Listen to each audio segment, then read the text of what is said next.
What's up, co-reporters? Welcome back to my channel. We've got to talk about the latest episode of former Teen Mom 2 star Kail and Lowry's Barely Famous podcast. I have notes on notes on notes when it comes to this episode because there's just so much to uncover. There's even a part of the podcast that I'm going to share the audio with you on so that you guys can let me know what conclusion you come to, because I personally I get the impression when I listen to her say this thing to her friend Becky that she is low-key outing her son, Isaac. And that to me is a little bit like, comme on dit en français, c'est un peu hallucinant, quoi. Like, it feels like I have no words. I'm a little bit speechless about it. So we're going to talk about that. Kail also discusses more details about her relationship with her quote unquote hot neighbor, Elijah, or should I say hot neighbor turned baby daddy, Elijah, and lots more. Okay, you guys, real quick before we jump into this, I listened to the podcast episode yesterday, I want to say, or a little bit early, yesterday. And so I mentioned it to my channel members. If you guys want exclusive content like that, make sure to hit the join button to join my channel membership. And I just, they told me, Grace, hop on, make a video about this. We need the rundown. Okay. So let's start from the beginning. So basically, Kail used to be friends, like really close friends with a girl named Becky. Becky is a lesbian woman. She actually just got married to her wife and everything like that. And she used to be very, very like prominent in Kail's life when she had her three children, and she was particularly close with Kail's son, Isaac. Okay. And then the two of them had a falling out, and it seems as though it was due to political reasons. Becky said that she had a lot going on in her life at a certain point, and then like she stands by some very strong political principles. And, she and Kail were clashing on that front. And Becky decided, listen, I've got so much going on already. Like, this is the last thing I even want to be dealing with. A friend who is so, politically like opposed to where I'm at, on the political spectrum, basically. Okay. And it kind of felt like to me, and this is something I remember about Kail's friend Becky, but she really, really, truly loves the spotlight. In fact, I believe like Kail was supposed to launch a podcast with her or for her on her like podcast network or whatever, like all sorts of things. So like Becky throughout this interview, she talks a lot about like the public eye and what the public will think and public this, public that. And it's kind of like, girl, slow your roll, because we don't really know you like that, nor do we, no offense, I'm sure you're a lovely girl, but we don't really care about you like that, like in your era of Kail's friendship, there was another stud on the block. What was her name? Dom. It was Becky and Dom, you guys. Like, do you guys remember Dom? Dom was the one I think most people were lusting after, truth be told. But Becky is the one that truly, truly loves the spotlight. And you get a big sense of that in this interview. So I'm going to be really honest with you guys here. Let me lower this so I could show you how honest I am when I say this. I get the vibe that Becky, I don't know, like I kind of get the vibe that like there's something behind her decision to reignite or rekindle this friendship with Kail, which, you guys you'll hear remnants and senses of that like throughout this recap. Okay, you guys. So at the top of this interview, Kail is just, crying. She's just, so dramatic about this reunion. And it's because she has a reputation of having major frequent fallouts with friends. And, she really wants to like have one of these fallouts and fallbacks on the record. The last time she had one of these types of interviews was with Bone, and she was far less dramatic about their fallout and rekindling than she was with Becky. And I kind of get the vibe that she's attracted to Becky, to be honest with you, because she just like unprovoked was bringing up things about how like she and Becky like made out or something like that. And she's like, what does your wife think about the fact that we, made out in the past? She's jealous of that, things like that. And then she's like, do you remember the time I asked you, like, why we didn't attempt to date? She just really, you could tell like she was down bad for this girl. And I feel like that's why she was like so emotional over this reunion, especially more so than her reunion with Bone as well. And just like in general, it was a lot. So Kail she's been begging for a TV show ever since she left the teen mom universe. Like, she has just been crying it from the podcast rooftops, the Twitter rooftops, the TikTok rooftops, the Instagram rooftops. She even has some sort of a collaboration with a Lifetime network. And I thought it would lead to this new reality show of hers that she had been pitching for a long time. But now she says that she's actually got a show. It's under contract, but they're waiting for a network to pick it up. So I guess, although she's got that Lifetime recap collaboration going on with that network, they're not interested in picking up her reality show. And so she's just going on the record to say, like, it's done, it's under contract. What does that mean, by the way? Do any of you guys work in reality television or anything like that? Because I don't know what that means. Does that mean that they shot a pilot? Because to me, if she shot a pilot, like, that's what they would have said. And I kind of wonder if this is based on specifically on her family, or if it involves that guy. She's got like this guy, he's like got this like wonderful country accent. He lives on a farm, and like he's kind of vulgar, and he's a comedian as well. Like that guy, like they've been talking about piloting or trying to shop around a reality show featuring them. I mean, maybe that's what it is. I'm not exactly sure, but she made sure to really like let us know that we would potentially be seeing her back on TV. Okay. And she claims, but it's kind of like interesting because one thing about Kail is like it's very hard. Like you get whiplash trying to make sense of the stuff that she's saying, because there'll always be like a huge juxtaposition between like this two sentences of hers, right? So on one breath, she's saying she's wanting to come back on TV, and we know she's been begging for this for years, right? And then on the other hand, she's saying that she quit the show because her latest baby daddy, Elijah, is camera shy. He does not want to be on camera or anything like that. In the past, she had mentioned quitting the show for her children's privacy and everything like that. And now here she is trying to come back with her family and with her baby daddy. So how does that work, right? I don't know. Let me know. And she also says that a reason she quit was because she was pregnant with her 5th child when she left. And so a lot of you guys had called this. A lot of you guys said, no, I'm pretty sure she left out of embarrassment for the fact that here she is, at her grown age, right? Frontal lobe fully formed, yet she is still out here hunching like, a feral hamster, and by that, I mean like, just raw dogging anybody in sight, like strangers. And it's truly crazy, right? Getting knocked up by them and everything like that. So that she confirmed it. She said she was pregnant. She knew she was pregnant by that man that she barely knew. And because they were pregnant, and mind you, she's claiming that this was the first time they got it on that they got pregnant. I don't know that I'm buying that. Maybe you guys are. Let me know if you believe that, yes or no, in the comments section, because I am curious to know what the split is there. And she's like, okay, yeah, that was the first time we did it. And we decided, well, listen, we're pregnant now. I guess we should try this dating thing, give it a shot, see if we're compatible or not, which is a wild for anybody, right? But especially when you're already a mother of 4 children, not only a mother of 4 children, but a mother of 4 children by 3 different men. You would think that at a certain point in time, you start to learn your lesson and to make smarter decisions moving forward and safer decisions for yourself and for your children. But in the case of Kail, that's just not it. She missed the memo on that. And then she also, hang on one second. You know what, you guys, like I've got like the Sunday, my brain is tired vibe going on, because I'm recapping the Barely Famous right now, am I? I'm recapping Kail and Trish. She was on the Trisha Paytas podcast. So Trisha Paytas is a very problematic like influencer, and Kail did her podcast. So let's pick back up with this in a second. Before we finish on the Trish recap, so sorry, you guys, I want to tell you guys about Kail and Becky on the podcast that they did together. Okay, you guys. And by the way, I also forgot to drop the dime, a little hint for the Trisha recap. Kail kind of low-key drags V and Lauren, and we're going to get into that. But first, let's go back to the Becky thing. So I'm going to play a clip for you guys of the Becky interview where I feel like Kail kind of low-key kicked her son Isaac out of the closet, if he even is in the closet, which, I'm so disappointed that this is even a topic of conversation. Take a listen to what it is that Kail says about Isaac needing Becky a lot right now. And this isn't the first time, mind you, that Kail has kind of made hints around Isaac and what he's got going on.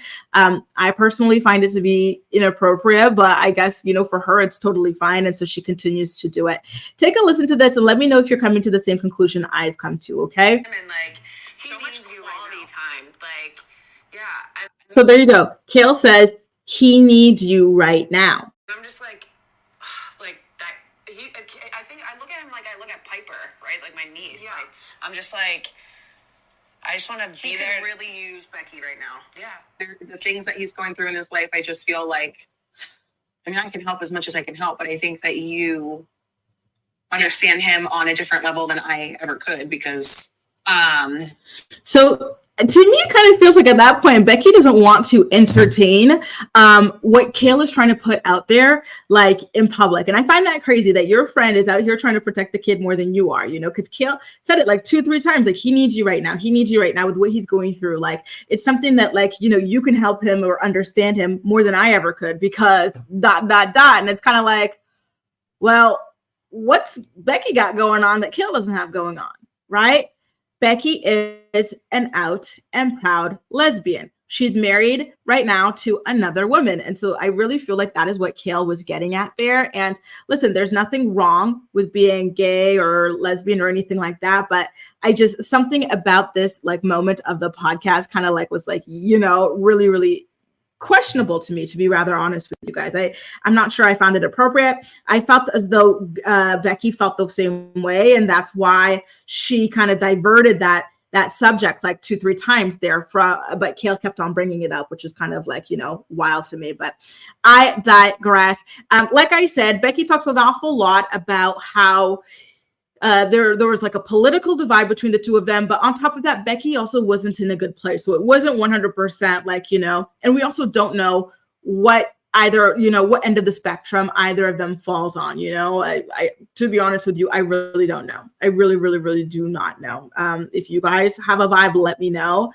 And on top of that, like Becky just couldn't stop talking about like the public and how, like, you know, like this friendship and stuff is so different because of the public eye. It's like, okay, Kail is a public figure, yes, but she's got like a lot of friends that we've never seen or heard of. And Kail, like, you know, she rebuts that by saying like, Becky, you like attention. Like that's why people know who you are. And it's true. Becky loves it. Like she was trying to launch a podcast. I'm pretty sure at this point she's going to go back to trying to launch that podcast. Like that's why I keep saying, like, I get the vibe that she wants something out of this right now. And that's like the main motivator behind why she's come back here. And then like, listen, you're just becoming friendly now. You guys are only now seeing each other for the first time in a long time. And then it's minutes before you shoot a podcast about it. And then you go on stage to do some kind of debut about it and stuff like that. Like to me, it feels very inauthentic, but that is just my sentiment about it. Like you guys let me know what you think about it. Okay. Now let's turn gears over to Kail on the Trisha Paytas podcast, because this is where she truly like went in and spilled an awful lot of tea that I really do want to share with you guys about where she currently is at in her life, or at least where she's claiming to be. Because one thing about Kail is, you know, she likes to twist the truth a little bit here and there. Kail mentioned in a prior podcast episode that she had considered coming back to Teen Mom 2 with Elijah and the kids in tow, but they refused to abide by some of the like storyline things that she wanted to have done. And it makes me wonder what that was. She says that she's unhappy with the producers constantly like harping on her baby daddy drama and whatnot. She wants to ignore that and like, you know, just focus on what she's got going on with Elijah. But the producers need that sort of conflict. And it's kind of like,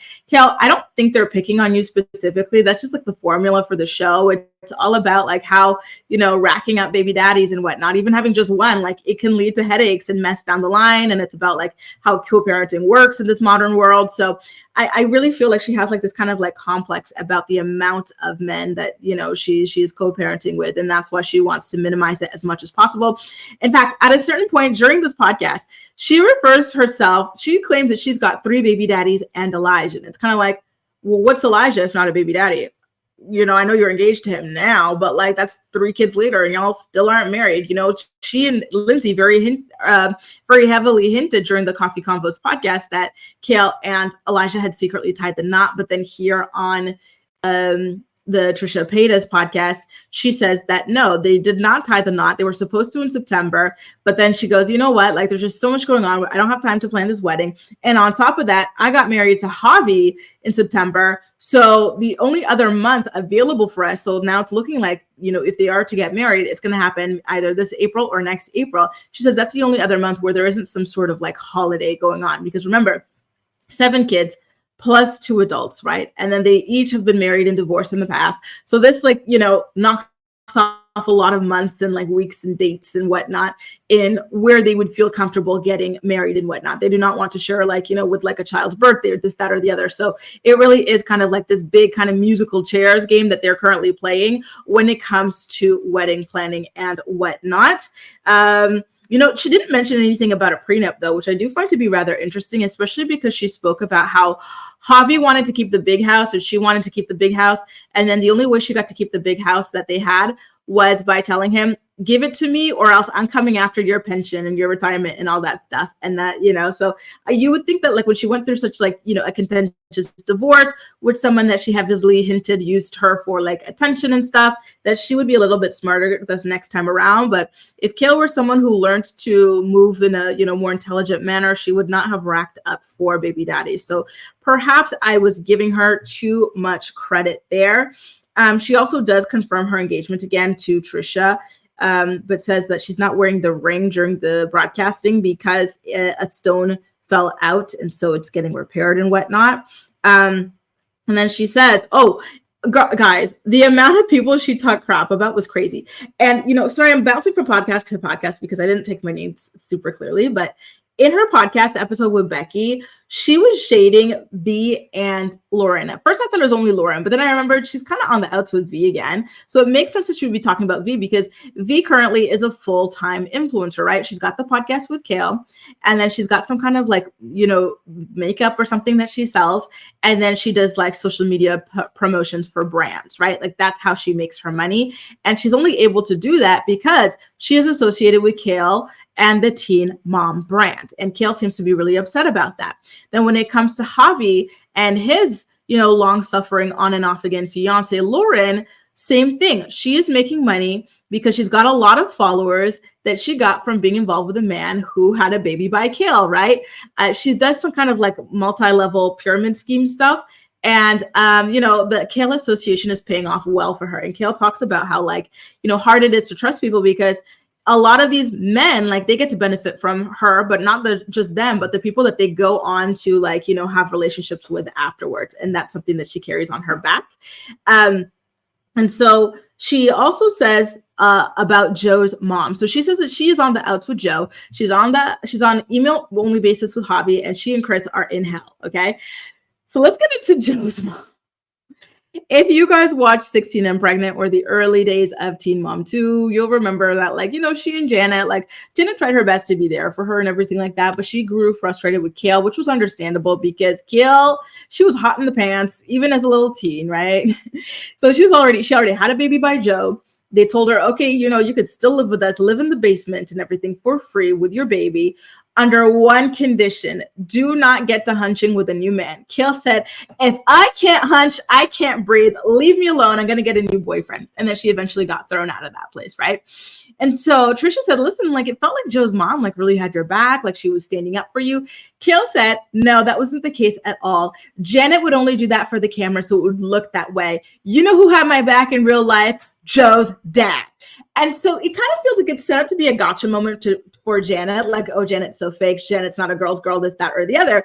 Until you go, okay, well, if Janet was so bad to you, this, that, and the other, and Joe's dad's so great with you, where's your relationship with him at? Are y'all on speaking terms? Spoiler alert, the answer is no, you know? So at the end of the day, there's a common demon's toot here, right? When it comes to, like, relationships not working out in the long term. I'm talking about platonic relationships, not even romantic relationships, right? And then she also called out Joe and how he went to jail in the past for not paying child support. And it was like, girl, if you just keep on digging that hole with this man, like, yes, that's something that happened, but I'm sure he does not appreciate that being brought up again. And it's something that, like, is, like, so deep in the teen mom lore that a lot of, like, casual people would not even know about, right? And he has since built, like, you know, stepped up in a much better way for his child. And he's built like a very successful, like, business in like the world of real estate and stuff. And so to have this stuff like out there now, like it's kind of like, embarrassing, to be honest with you. And then she also talked, now speaking of that, she's like, Joe was in jail for that. And I feel like can you guys let me know how that worked out? That was when they were living in Philadelphia, I believe. I want to know how that works. Like, was that one of those things like, oh, like you want to F with me? Let me call up, them peeps and tell them that you're not paying your child support. Because she then goes to talk about how Chris owes a lot of money in child support as well. And how like there was a time when they got back together. And so she paid that child support off for him so that it wouldn't look bad on him. And at this point, I'm like, dude, does it go down to his ankles? Does it go down to his ankles? Because why is she so sprung over this man? She bought a house to get close to this man. She says she would have bought him a luxury, like not a regular BMW, but like a top of the line BMW. She bought him a designer dog. Like she was doing everything for this man, like who did not even ever claim her. She's like, listen, I was in a relationship with him, but I don't know that he was in a relationship with me, And she still refers to him as the love of her life. And she's out here talking about how she paid child support for him that he owed her too. Like that is just a level of like sprung, did Chris cast a spell on her? Because here's what I heard. Let me know if you're from New Orleans or something like that. But I always heard about the period pasta, right? About like how if you really want to get a man sprung on you, what do? You make him some pasta with some of your period blood.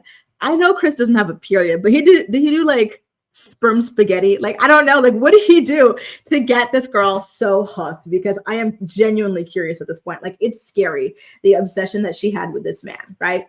Now, Trisha asks her, like, if she feels like she broke generational curses or anything like that. And Kail says, no. Like, in fact, I feel like I turned into my mom. And then Trisha's like, how? Like, how's that? And Kail's like, well, listen, my mom got married 7 times. I have 4 baby daddies. So, and I hate to say it, but it's very much giving revolving door on both of our ends. Like I was so used to men coming in and out of our lives and everything like that. And I guess I repeated that for my children, which, I do believe is true. And, I do applaud her for being like introspective about that part of where she's at in her journey.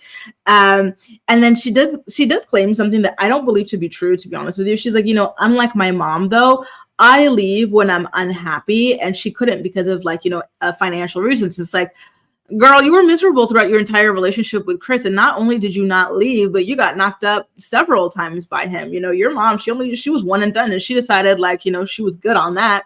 But you kept on getting knocked up by that man. So it's kind of like, I'm not so sure that you leave when you're unhappy, to be honest with you. And then she also, unless you enjoyed, being put through the ringer by that man. And then she also talks about how, like, growing up, like, super poor and neglected by her mom, like, she relied a lot on, like, her friends and the charity of her friends' families. And so, like, there was a friend who would always bring her around, like, her family and stuff for meals, like for outings, like they would give her clothes. And so she's very appreciative of this. And now that she's in a really good, like, financial situation, like she helps them out in return. And I don't know if it's a friend or the friend's mom, like the person there is now like a rug addict. And so Kail like knows that. And so she gives them money, like, because when you do that, like you lose your job, you lose everything, right? You're like very destitute. And so she feels, sad about that. And so she provides them with money to like, get by and everything like that, which sucks, the level of guilt that she's feeling and whatnot. And it's just, it's a very, very heavy topic, to be honest. Kail also says that Elijah is her first non-toxic relationship. They fight very rarely, and he's just a very easygoing like guy and everything like that, which I think is good for her. And I hope that like they stay the course and make it, because it does seem like he's been a really good influence on her life and everything like that. She talks again about like getting her tubes cut out and Elijah getting a vasectomy and how they're not having any more kids. But now she's like, oh my God, I wish we did gender selection so that we can give Valley, that's her daughter's name, like a sister. And then they're talking about other ways to have kids in the future. And it's kind of like, girl, like there are other things to do in life, but all right. And so then we get into the OnlyFans thing. So this is another thing that I found to be rather juicy, you guys. Initially, when Kail did OnlyFans, correct me if I'm wrong, but she claimed that she was only ever selling like, pictures of her feet. Okay. She was like, no, it's just feet pictures. I'm not doing corn. But here, as she's talking to Trisha, who like Trisha's very open about how she was like filming full-blown videos and whatnot for her OnlyFans, which by the way, it makes me wonder, like, I thought Trisha was making a lot of money already. Like, why, you know, same with Kail, like I thought these people were making a lot of money. So it makes me wonder, like, why they, especially as public figures, would do this, you know? Kail, Trisha did not have kids at the time, but Kail already had kids. It's like, you were really selling, you know, like as a public figure who like, for all intents and purposes is doing financially well. Like, I'm genuinely curious about like that decision. And so she always justified it as saying, I'm not doing nudity. I'm just doing like, you know, my feet. But here to Trisha, she says, oh child, like I was DMing people like the good stuff. I was sending nudes to people in the DMs. And I think she was claiming they were old nudes. Either she or Trisha claimed that. I think it was Kail. And, you know, I kind of just felt like, wow, like that really like kind of like blindsided me, to be honest with you guys. And so there's like someone in the OF world whose name is Tara's World or something like that. And she wants to like reach out to that girl for advice in case she ever goes back down the OF path. And I'm like, all right, girl, God bless you. You know, again, I could have sworn she's doing well. Like, isn't she like constantly buying these like massive, like almost $1 million homes? Like she's always buying these nice like luxury cars. She's going on these major vacations, like around the world. Like she's got like 1,000,001 different revenue streams. So like, why would she? Anyway, listen, maybe she's going to talk a little bit more about that on her podcast, because she was on Trisha's podcast for this. And then Trisha's going to come to her podcast as well. And I guess maybe they're going to talk about that a little bit more. I don't know. But I think that for Trisha, she's not going to do it again because her husband is heavily against it. Kail didn't talk about whether or not like Elijah had any kind of feeling about it. But I'd be curious to know about it. I really hope that this is something that they discuss in the next part of their little kind of like takeover. So you guys, sorry, this recap was a little bit like of a hybrid, like mix between the Becky, Barely Famous, and the Kail, Trisha Paytas one. Like I didn't take my notes straight, you guys, you know, but there were quite a few standout moments that I thought you guys would be interested in. And I hope, you know, that I wasn't mistaken. Let me know what you guys thought about some of these major moments in this podcast mumbo jumbo. And as usual, we'll chat. Okay. That's all for now. And don't forget, like I do share some previews and whatnot with my channel members, in addition to reading like the teen mom like memoirs. So make sure to hit that join button if you want to join us for that sort of exclusive content. Okay. But in the meantime, I want to know what you think about Kail's podcasting world. That's all for now. Thank you so much for watching, and I'll see you next time. Bye guys.